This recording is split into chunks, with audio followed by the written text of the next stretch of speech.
വീട്ടിലെന്തെങ്കിലും function വരികയാണെങ്കിൽ ആദ്യം മനസ്സിലേക്ക് ഓടിയെത്തുക മന്തിയോ അല്ലെങ്കിൽ ബിരിയാണിയോ ആയിരിക്കും കേട്ടോ. പക്ഷേ ഇത്തവണ സദ്യയാണ് വന്നത്. ഒന്നുമില്ല, ഓണത്തിൻ്റെ സീസണും കൂടെ ആയിരുന്നു. അപ്പോൾ നാളെ അളിയനും താത്തയും മക്കളും വരുന്നുണ്ട് കേട്ടോ. അപ്പോൾ അതിനുള്ള ഒരുക്കങ്ങളാണ്. അപ്പോൾ തലേ ദിവസം തന്നെ ഞാൻ വെജിറ്റബിൾസും കാര്യങ്ങളൊക്കെ കട്ട് ചെയ്ത് വെച്ചിട്ട് പിന്നെ ഹെൽപ്പ് ചെയ്യാൻ വേണ്ടിയിട്ട് ആ 2 പടയാളീസും കൂടെ ഉണ്ടായിരുന്നു. അപ്പോൾ ഇതാ തേങ്ങ ഒക്കെ ചിരവിയൊക്കെ സെറ്റാക്കി വെച്ചപ്പോഴത്തേനും ഒരുപാട് സമയമായിട്ടുണ്ടായിരുന്നു. എന്തായാലും അതൊക്കെ ആദ്യം ദിവസം തന്നെ റെഡിയാക്കി വെച്ചുകൊണ്ട് രാവിലെ പെട്ടെന്ന് പരിപാടി കഴിഞ്ഞിട്ടുണ്ടായിരുന്നു കേട്ടോ.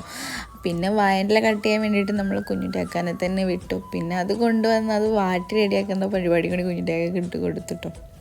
പിന്നെ നമ്മളെ ബേബീസ് ഇന്ന് ഫുൾ ഫയർ ആയിട്ടുണ്ട്. ഞാൻ ഫുൾ ബിസി ആയതുകൊണ്ട് തന്നെ അവർ ഫുള്ളായിട്ട് അലമ്പായിട്ടുണ്ടായിരുന്നു കേട്ടോ. പിന്നെ ഒക്കെ റെഡിയാക്കി ഇതൊക്കെ സെറ്റ് ചെയ്ത് വെച്ചിട്ടുണ്ട്. അപ്പോൾ അവരെത്തിയപ്പോഴത്തേക്കും നമ്മൾ ടേബിളിൽ എല്ലാതും റെഡിയാക്കി വെച്ചിട്ടുണ്ടായിരുന്നു.